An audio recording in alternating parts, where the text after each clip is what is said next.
Coming up on The Potter's Touch. True leadership is how you make decisions in the moment. What do you care the most about? Being seen or being connected? Oh my God. Oh my God. Oh my God. That's what we want to know when the crisis is on and you have to make a decision, and it is a tough decision. What you choose tells me what you value. This is the Potter's Touch. Welcome to the Potter's Touch. I am your host for today, Sarah Jakes. I want to jump right into this message. I believe that we've been waiting to hear an answer from God on so many things in our lives, but the answer may be right in front of our face. God wants to reveal himself to you, and the answer is blowing in the wind. You do not want to miss this teaching from our bishop. Check it out. David has moved beyond the preliminary giants that must die in order for you to move into position. And anytime God is about to move you into position, something has to die in order for you to be elected. You cannot wish your way into the palace just because you want to go. You've got to kill your way into the palace. Oh, when Bible stories came out, some of the people on Twitter said, ooh, this is a bloody religion. Yes, it is a bloody religion. It is a massacring religion. It is a murdering religion. It is a bloody religion because the life of the flesh is in the blood. It is a bloody religion because the kingdom suffers violence, and the violent take it by force. It is not the passive mamby-pamby religion that has been marketed to the American media. It is a forceful, radical religion that takes no hostages and takes no prisoners and goes in and out and possesses the land and takes over the kingdom and snatches the keys from devils and rebukes Satan's power. It is an aggressive religion. It is a violent religion, and its motto is Jesus' cross standing before us as an emblem of what it takes to win. Blood must be shed for life to be given. And without the shedding of blood, there is no remission of sin. You don't get your sins remitted because you made it Girl Scout cookies for the PTA. Something has to die. So David takes the sword of the word and cuts off the head of the giant, and with his bloody head falling at David's feet, he is transformed from being a boy to a king. When you bring down your first head, then you have a right to expect to be promoted. Don't expect me to promote you because you're still running around with the sheep. You've got to kill something if you're going to claim something.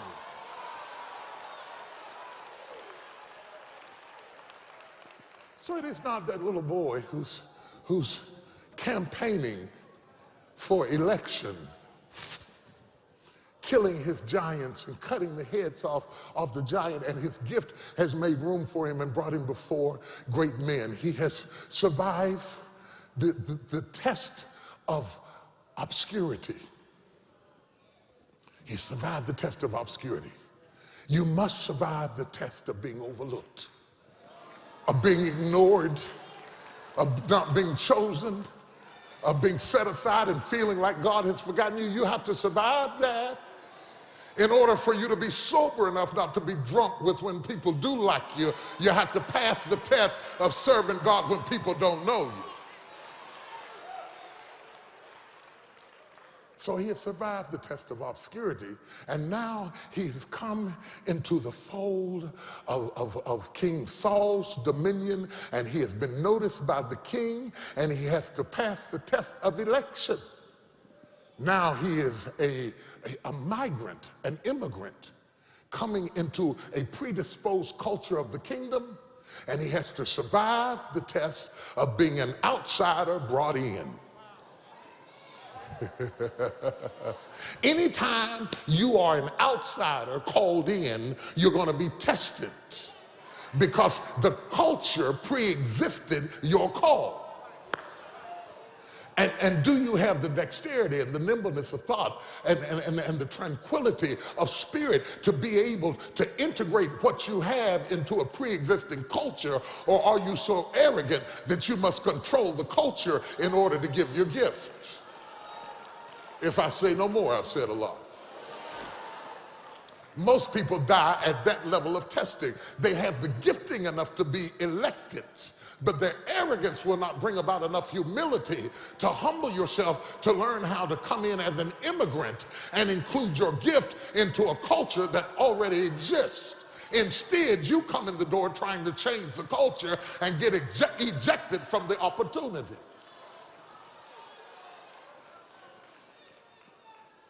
And so David has come in as an outsider, and there's been some javelins thrown at him, and he had to duck some stuff, and there were some people who didn't like him, and he learned how to serve and duck at the same time. You're supposed to go through a period where people hate you and attack you and throw rocks at you because you are not eligible to lead until you are eligible to duck.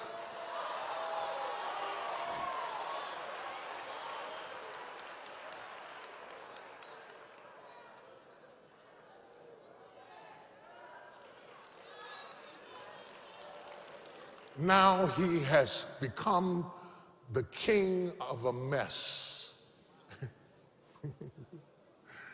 See, from the outside, leadership looks wonderful.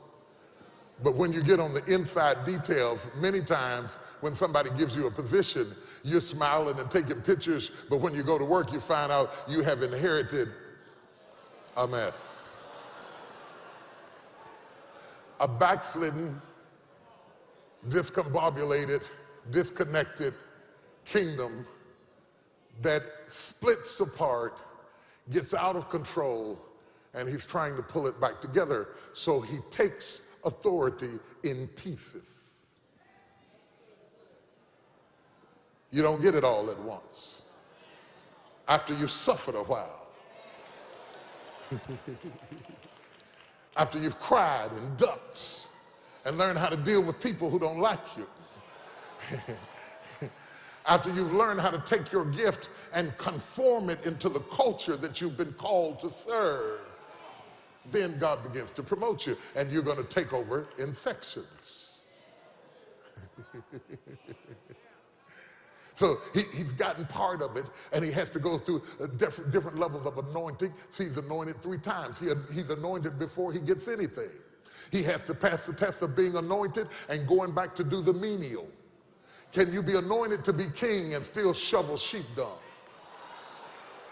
You have to pass that test. To know that your destiny is going to take you somewhere that your situation does not collaborate. Where's the next king of Israel out there shoveling dung with the sheep and picking ticks out of their wool? But when you know who you are, your outer circumstances doesn't intimidate your inner conviction.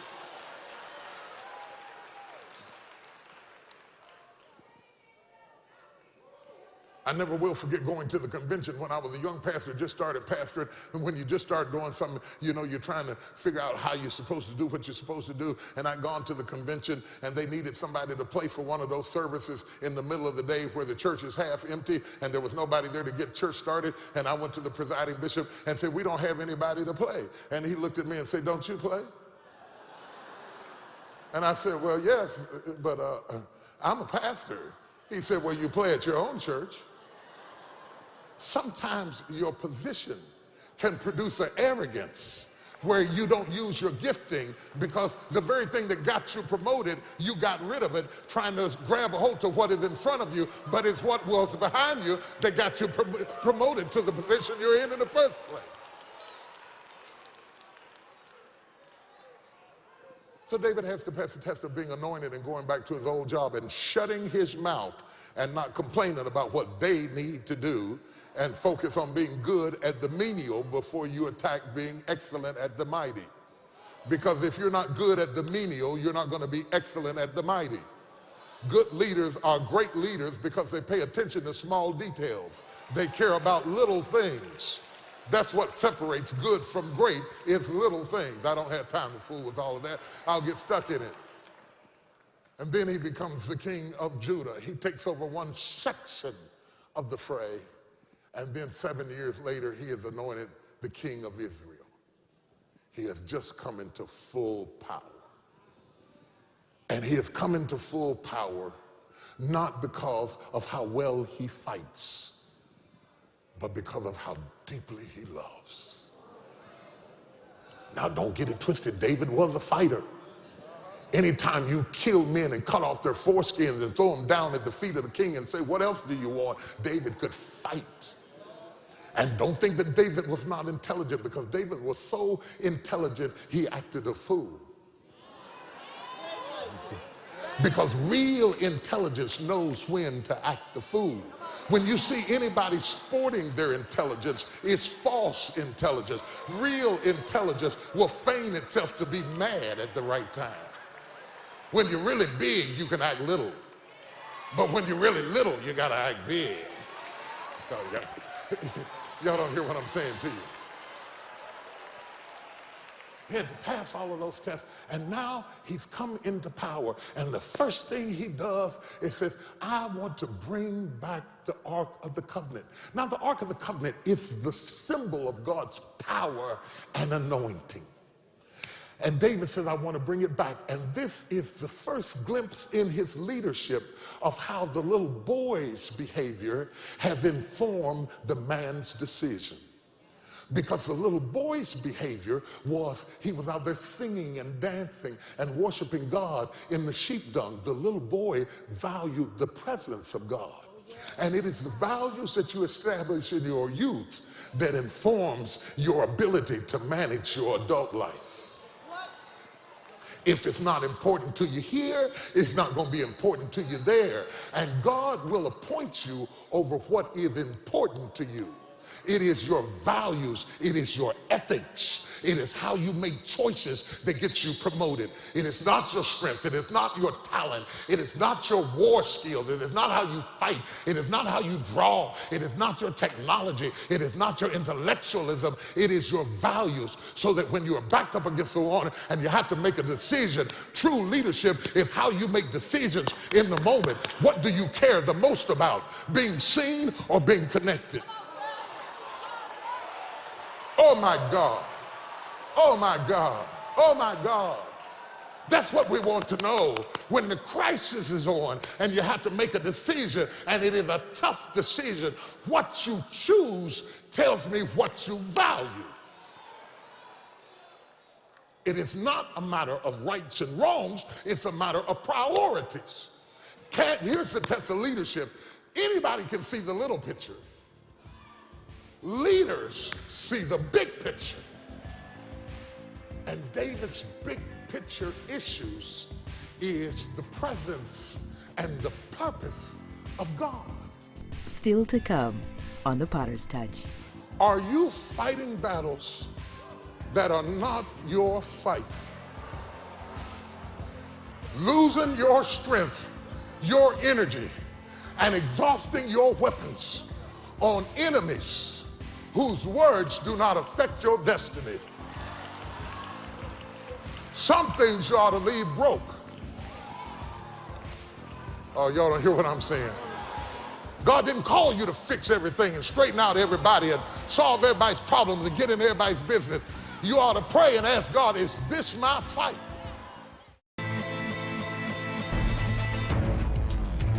It's an amazing experience. It's an opportunity to learn, and from Bishop Jakes, to learn from what he's experienced, to understand what leadership is, to understand what it is to be a pastor. God has a place for you to go and to preach and to touch, and until you finish your purpose, no weapon formed against you shall be able to prosper. This year, we decided to bring most of our leaders so they can hear the life-changing message. It's critical, it's essential. I recommend it to anybody. I've seen others talk about it, but I have experienced it and witnessed it. It's like none other.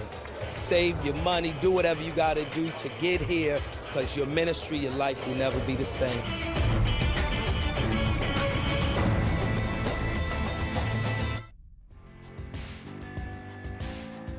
Now, David is a new king, You would think David now commanding, he's won before with raggedy armies. Now he's got the whole army. You would think he would run out there and fight the Philistines on his own, but he doesn't. He says, God, the Bible says he inquired of the Lord, shall I go up? Is this my fight? Is this my fight? Are you fighting battles that are not your fight? Losing your strength, your energy, and exhausting your weapons on enemies whose words do not affect your destiny. Some things you ought to leave broke. Oh, y'all don't hear what I'm saying.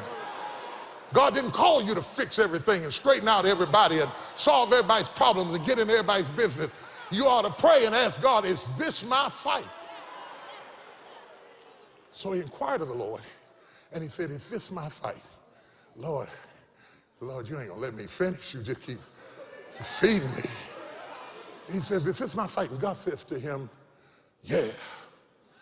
David runs out there, and he whips the Philistines like they a 6-year-old who got the car keys and drove out the driveway. I mean, he puts a whipping on them, a good one. In the first fight, he tore them up, drove them back, beat them down like they was a runaway slave. But they came back. Whatever you defeated before, it'll be back.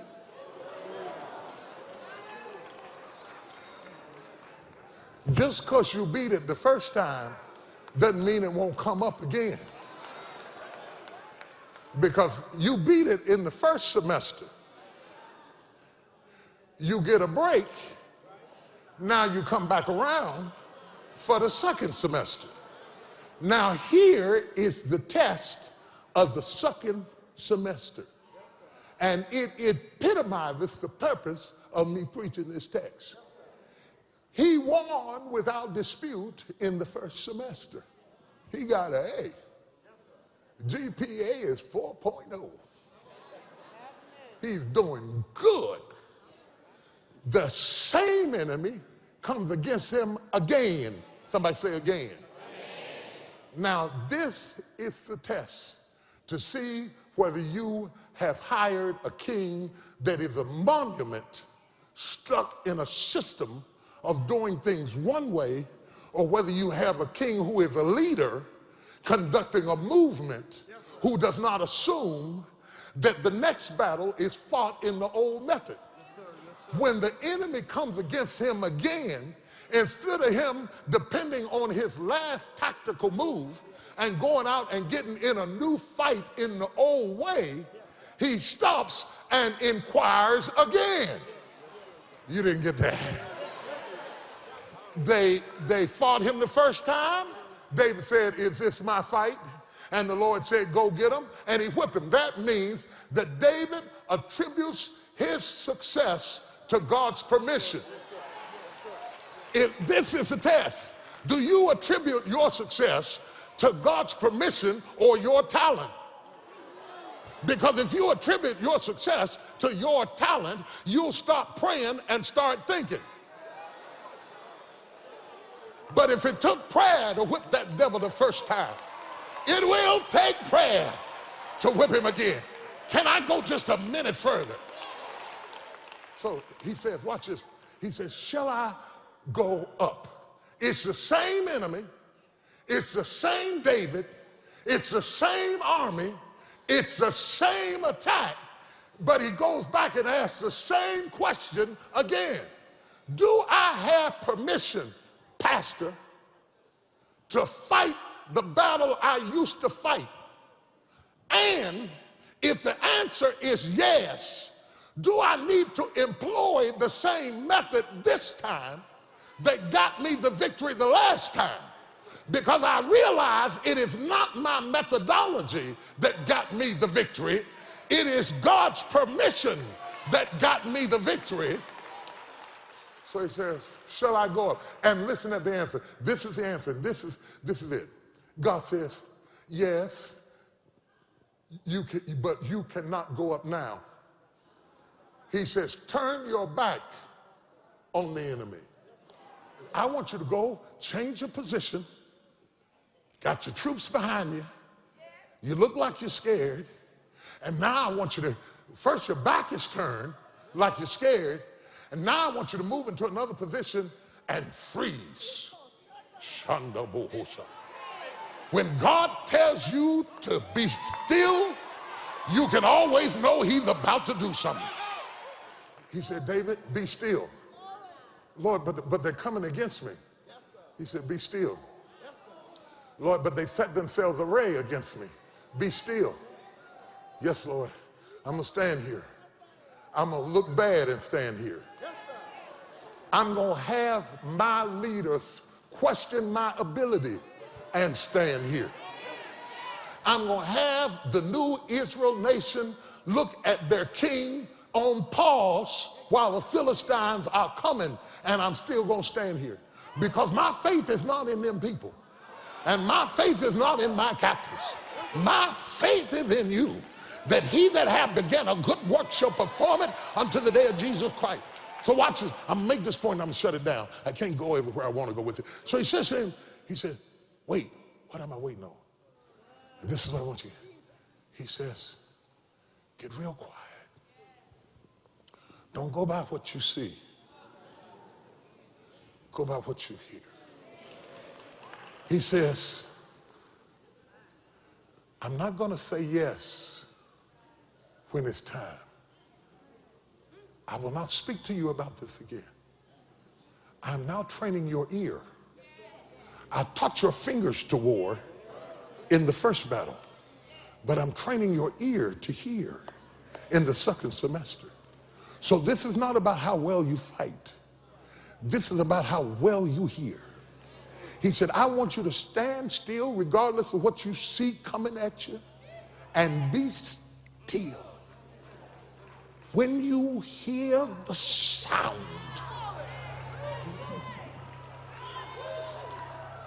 if it's good to y'all, I don't want it to just be good to me. If it's just good to me, I'm going to sit down. But, so watch this, watch this, watch this. You got the whole army on pause. Shh. Shh. But sir, what? I shut up. Don't you see? Shut up. I'm not listening for you. He says,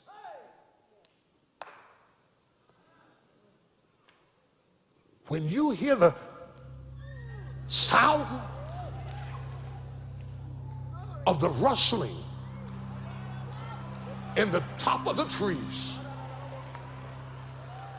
set your men in array. Now, listen to what God said. Listen. He didn't say when you hear the sound in the trees. He said when you hear the sound in the top of the mulberry trees. The top of the trees means I'm moving in the next dimension. And I don't want you to move in this dimension until I move in that dimension. Because if I loose it in heaven,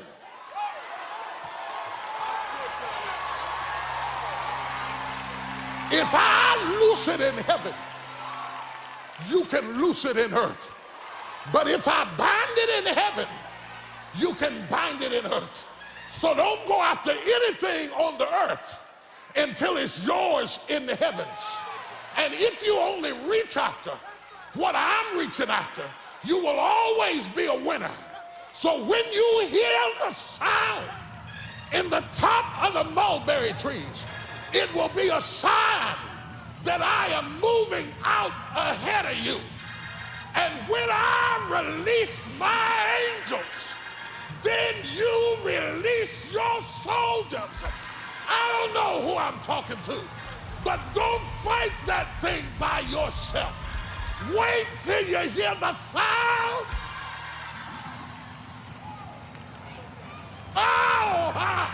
Wait till you hear. Oh, I better quit it. Wait till you hear. Shove your neighbor and say, I'm waiting on the sound.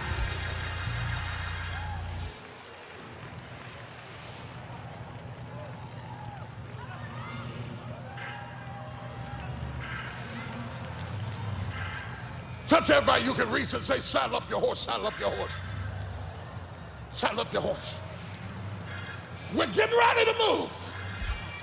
Get your canteen, get your cannon, get your sword, get your shield, because we're getting ready to fight.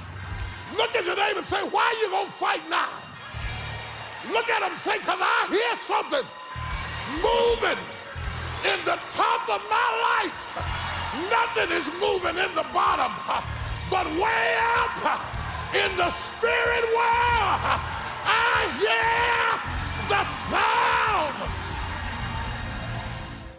So there are these moments when we are sitting in church and I know for sure that Bishop is preaching my life. I start to take it a little bit personally, like how dare you start preaching my message for the whole church? And then I look around and there are hundreds, thousands of people standing because he's preaching their life too. I pray that this message was no different for you there at home and that you know that God has revealed himself to you in ways you couldn't even imagine. The answer is blowing in the wind.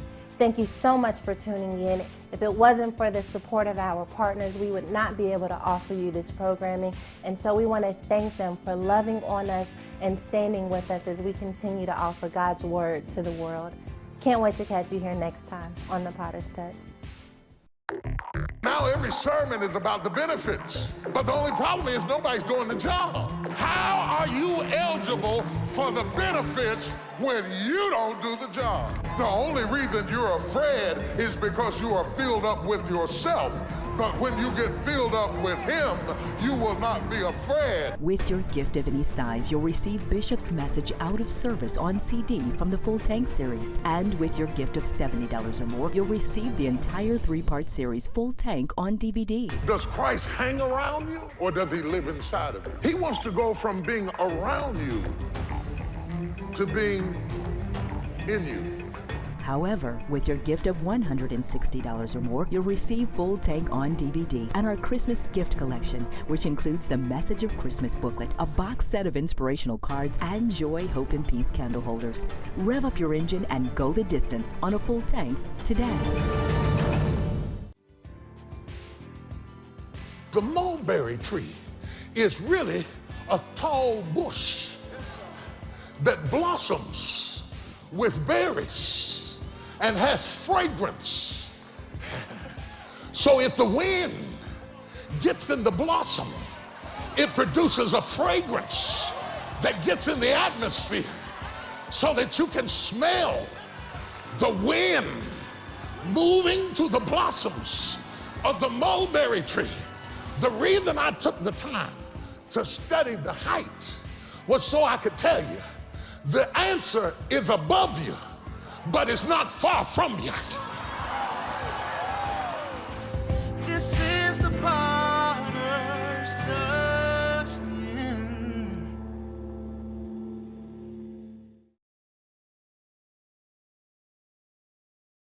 Coming up on The Potter's Touch.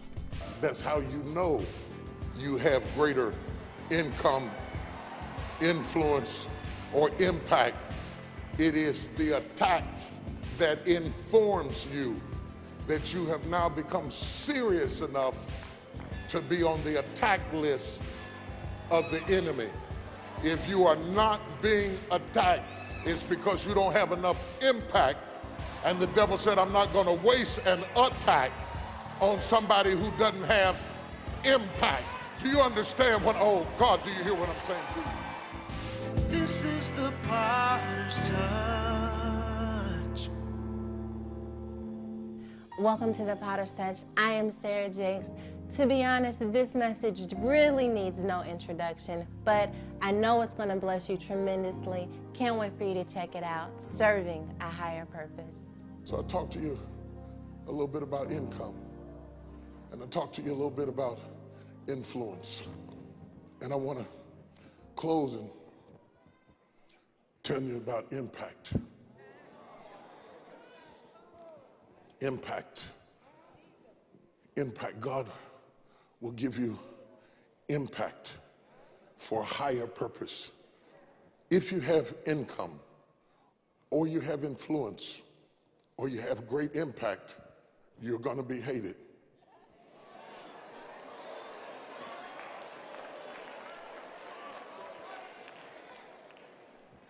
The greater you have of the three, the greater you have of the three, the greater enemies you will have in your life. You have great income, or you have great influence, or you have great impact, you're going to be under attack. In fact, that's how you know you have greater income, influence, or impact. It is the attack that informs you that you have now become serious enough to be on the attack list of the enemy. If you are not being attacked, it's because you don't have enough impact. And the devil said, I'm not going to waste an attack on somebody who doesn't have impact. Do you understand what, oh God, do you hear what I'm saying to you?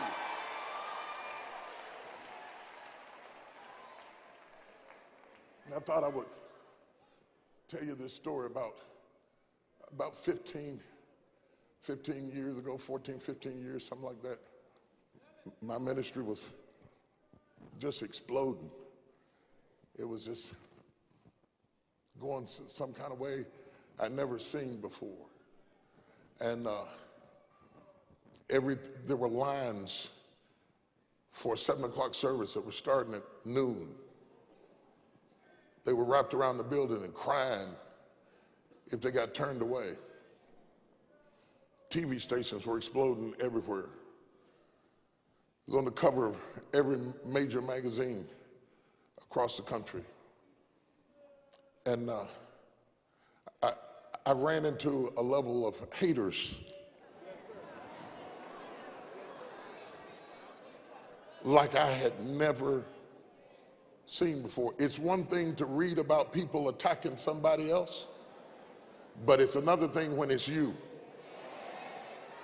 You can sit back and say what somebody ought to do and how they ought to handle it, and don't let it bother you, child. Child wouldn't pay it no attention. It's not you. It's not your name. And they'd written a story about me in the Washington Post. And what I didn't understand is when a major journalist writes a story about you, they give not only voice to you, but voice to your enemies in an attempt to what they call balance the story. They will seek out your enemies and give your enemy a voice as level as the platform as you are, even though that enemy, people don't even know that guy's name, but all of a sudden he is an expert on you. And generally he's never even met you. He's never even met you. He's never even met you. He's never even met you. And it seems so unfair. And so they said some good stuff, but they had all of my enemies in there and they had something to say to it. I wasn't used to it. And I admit it, I was discouraged. I'd been angry. Discouraged is past angry. So you get angry first. But when you get angry and there's no resolution to anger, it turns into discouragement. And I had to preach. And I didn't want to preach, and I was preaching in D.C. But when you're in a position where God gives you impact, you have to do it whether you feel like doing it or not. And you almost have to be a RoboCop, where you can just bury your feelings and go into autopilot and do what you do and just do it anyway. And I can do that. I mean, the whole house can be on fire and I can still get up here and I can shoot under fire. You'd never even know that my britches was smoking. I'm telling you right now, I can do it. It is no indication, no indication. You can look at the video and you can't see no indication that on the inside I was so discouraged, I couldn't even see straight. I couldn't even see straight. I mean, just really, really discouraged. I preached that night and I preached for Donnie Mears, and they had an after-hours fellowship, and they said, we were in the after-hours fellowship. They said, there's a lady in the crowd that wants to see you. We'd had a great service. Spirit had fallen. People were blessed. Because I'm committed to my purpose, I don't let my pain stop my purpose. You know, I got to do what I got to do, no matter how I feel about it. I'm committed to my purpose. But inside, I was in pain, and I was feeling sorry for myself, and I felt like they were unfair, and I felt like they didn't understand me, and they didn't give me a chance to respond to what the critics said, and the information wasn't right. And I told God, you know, this don't make any sense. You know, I didn't ask for this. I never asked you for this. I never asked you. Never a day in my life did I ever ask God to make me famous. Not one day in my life, not one day. I don't even know why anybody would want to be. It's just mind-boggling to me. And so I was feeling, I can't even articulate where I was feeling, because I'd have to go back to that place. I don't even want to visit it enough to describe it to you. That's how bad it was. And I'm preaching, and my heart is like somewhere down by my knee. Discouraged. I'm young, and I'm blessed beyond measure. I'm eating manna. I mean, I'm getting blessings from places they're not even supposed to come from, but with blessings comes burdens and bruises and pain. And I was so discouraged. And they said, this lady's down there, she wants to see you. And I said, well, tell her I'm in this fellowship my host is having, but if she waits till the fellowship is over, I'll come down. Now, there have been long lines and been hours of waiting to get in. And they've been in the service, and now we're in the after-hours fellowship, and it's quite late, Sharon. And we got through talking. I said, is the lady that you all were talking about still downstairs? She said, yeah. I didn't want to see her. I thought if another person asked me for another thing, I will just die. How do you expect me to keep on encouraging people, and I'm getting shot every kind of way? Do they think I'm a machine? It's late, I'm tired, I didn't even want to come. And I said, I don't want to see her, but I knew she'd been waiting a long time. And I said, yeah, I'll go see her. So I got my coat, and I went down there. And this woman, I regret to this day, I didn't get her name and stuff to this day. This woman, she was real thin and frail. She said, I've been in the hospital. And she said, I've been so sick. And, this story's hard for me to tell. Woo! She said, I was pregnant with twins. And she said, one embryo was inside of the other one. And she said, whatever happened, it was some kind of a medical malady that the babies were rotting inside of me. And she said, I was so sick. She said, they pulled my babies out dead. And I was so sick and infected. She said, I almost died too. She said, the only thing that kept me going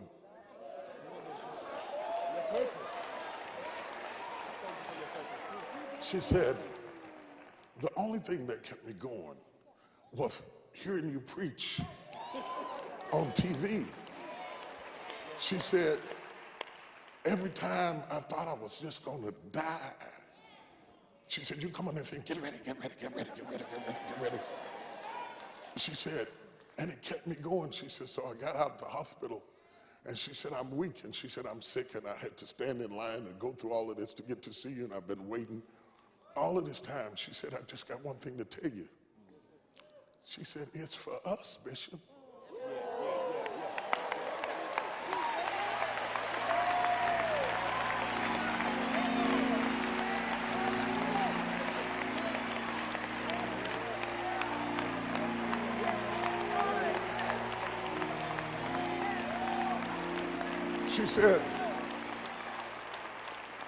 She said, it's for us. She said, it's for us that you do it. She said, it's not for them. She said, it's for us, Bishop. And she said, it's for us. It's not for them. She said, it's for us. And I thought, how does this woman know that I want to quit so bad? I can't see straight. That some kind of way I had gotten it backwards in my head. Somewhere along the way, my desire to be liked had overcome my purpose. And I thought it was for them. And she reminded me, you're not going to ever satisfy them.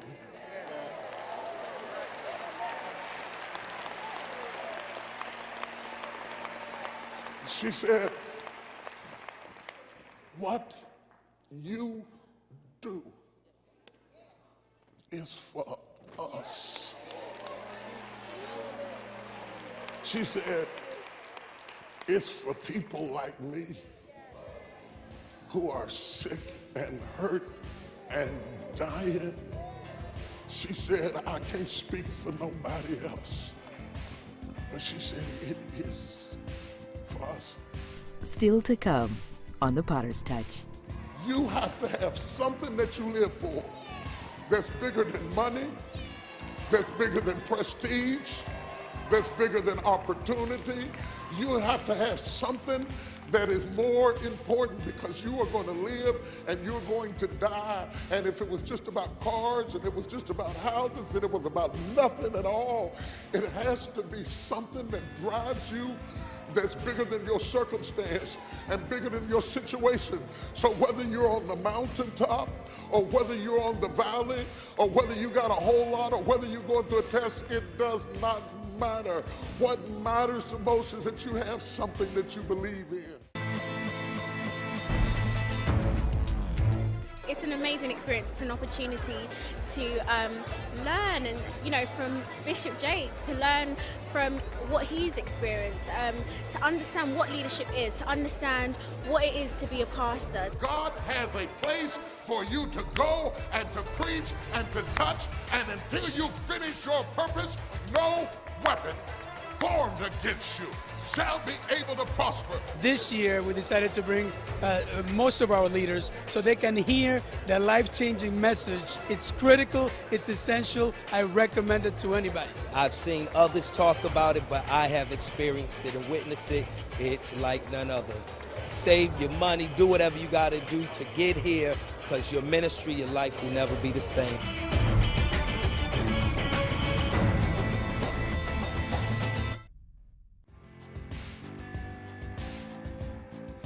You don't do things for critics, for enemies. It's not about your haters. It's not about people who misunderstand you. It's not about what they think and what they heard and how they feel. When you live on purpose, when you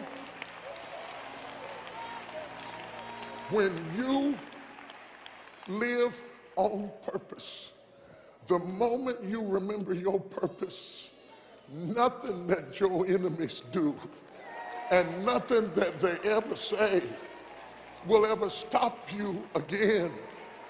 You have to have something that you live for that's bigger than money, that's bigger than prestige, that's bigger than opportunity. You have to have something that is more important, because you are going to live and you're going to die. And if it was just about cars and it was just about houses and it was about nothing at all, it has to be something that drives you, that's bigger than your circumstance and bigger than your situation. So whether you're on the mountaintop or whether you're on the valley or whether you got a whole lot or whether you're going through a test, it does not matter. What matters the most is that you have something that you believe in, that is bigger than your circumstances and bigger than your situation and bigger than what you are going through. and that you live your life on purpose. Do you understand the words that are coming out of your mouth? And so if you're really going to have a life that is filled with purpose, if you're really going to have a life that stands for something that's more than a paycheck, that's more than what people think, somewhere in your life, you got to have a towel wrapped around you that says, I'm doing it for you, Lord. I'm not doing it for me. I'm not doing it for myself. I'm not doing it for what people say.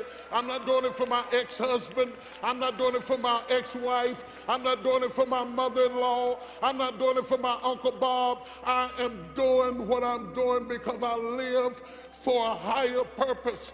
And the Lord sent me here this morning to challenge you. Will you take the towel and serve somebody other than you? Other than you, does your life serve a purpose?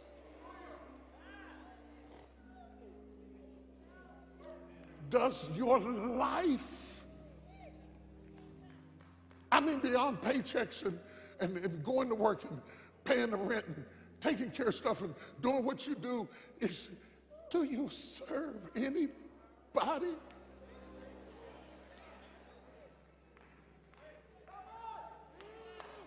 Do you help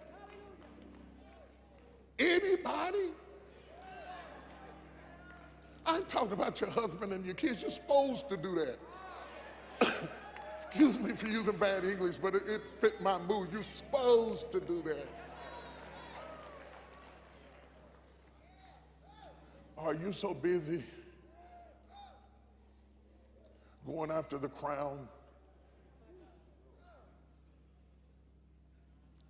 that you will not pick up this towel? Do you serve a higher purpose? I thought, my God, this woman's not an evangelist. She's not a preacher to my knowledge or nothing. She preached the greatest message I ever heard in my life, because she reminded me at a low moment, it's for us. Every now and then, when I go through a real bad place and I can't find anybody to say anything to make me want to lay down and let another person walk on me again, I can hear that sick, trembling voice from that wounded woman saying, it's for us, Bishop.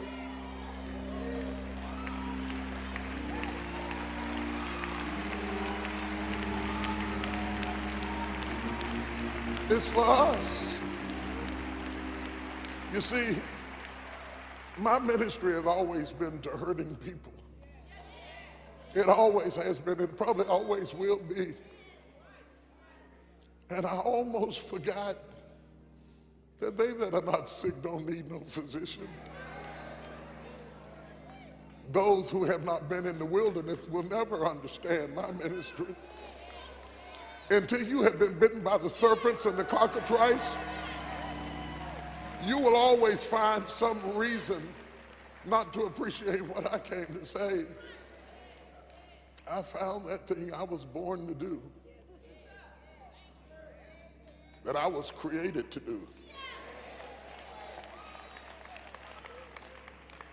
And I'm going to live my life on purpose.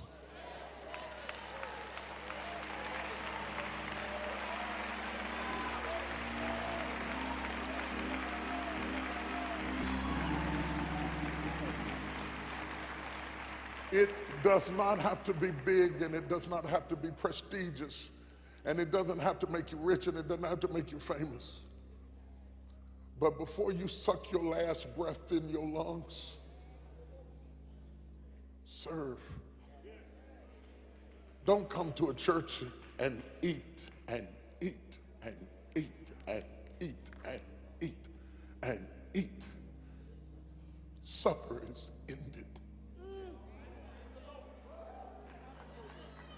Supper is ended.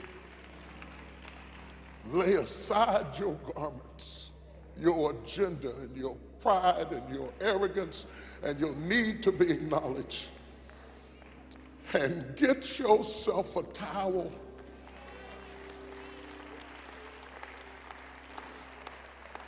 and serve your generation.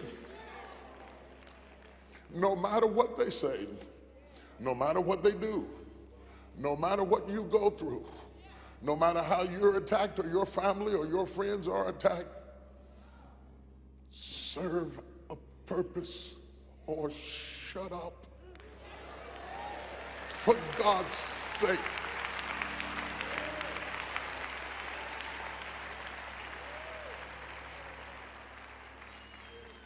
I'm glad to see you come every Sunday. I love you.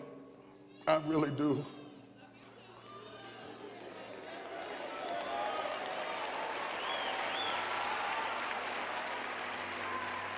But I'm telling you right now, you can't just eat and eat and eat and eat. Will you serve? Will you do something to take this towel and serve? It could be pouring water. It could be pouring water. It could be ushering. It could be visiting sick people in the hospital. It could be picking up somebody old from the nursing home who don't have a ride to church. But would you please, if God gives you a car, make sure you use it to give somebody a ride.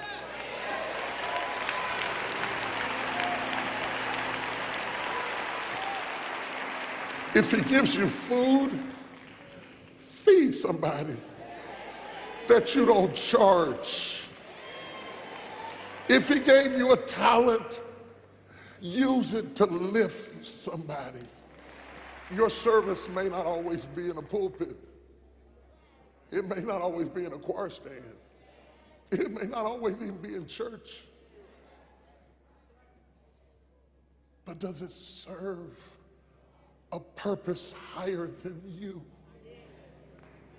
And the Lord started preparing me early yesterday morning to offer you a towel.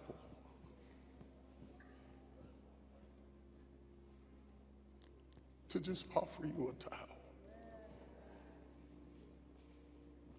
You're retired? Really?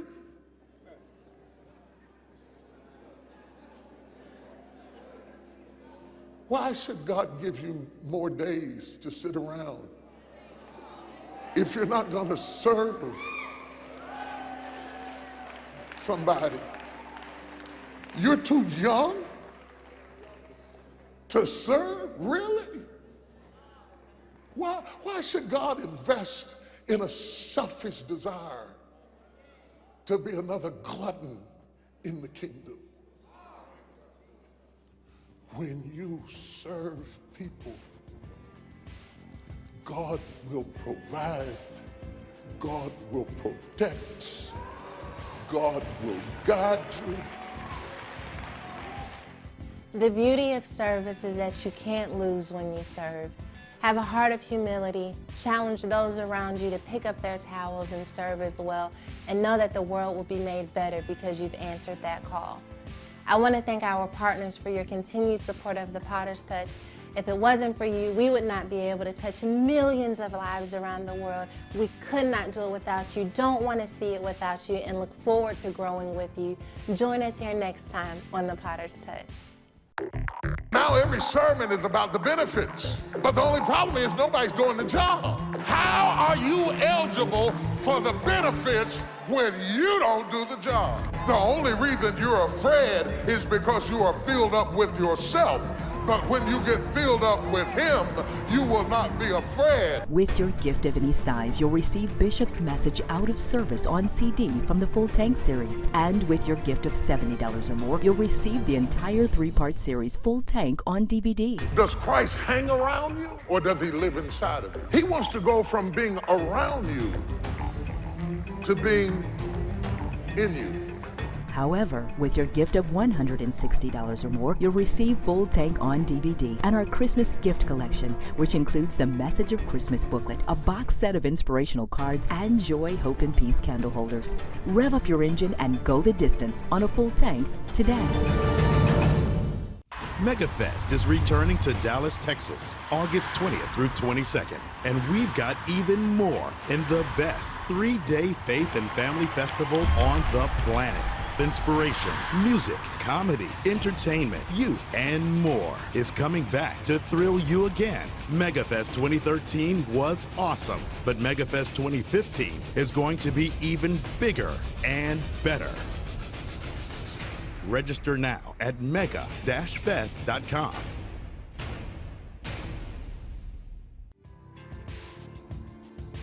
If you're here and you're saying, God, help me to take a towel and become better at using my influence, my income, my impact to serve something bigger than me. This is personal.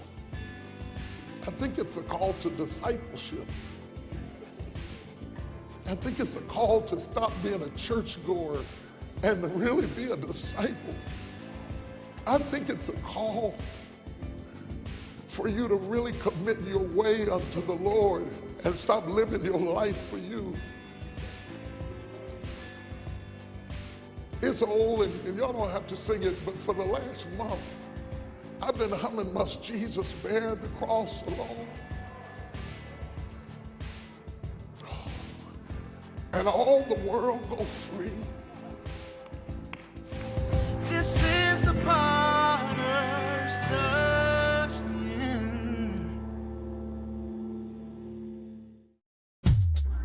Shaping the nation, touching the world, reaching from heaven, the potter's touch, showing compassion, building our lives, healing our hearts, the potter's touch.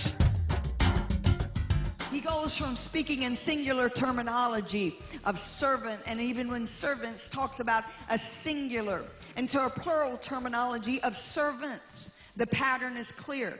Before the cross, there was one servant. But after Calvary, there is an increase. And after the resurrection, we see many servants. The Son becomes the sons. The servant becomes the many-membered church, the bride of Christ.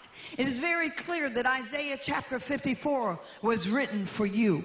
It is very clear that Isaiah chapter 54 was written for us, the redeemed ones. Somebody look at somebody and say, you better sing, girl, you better sing.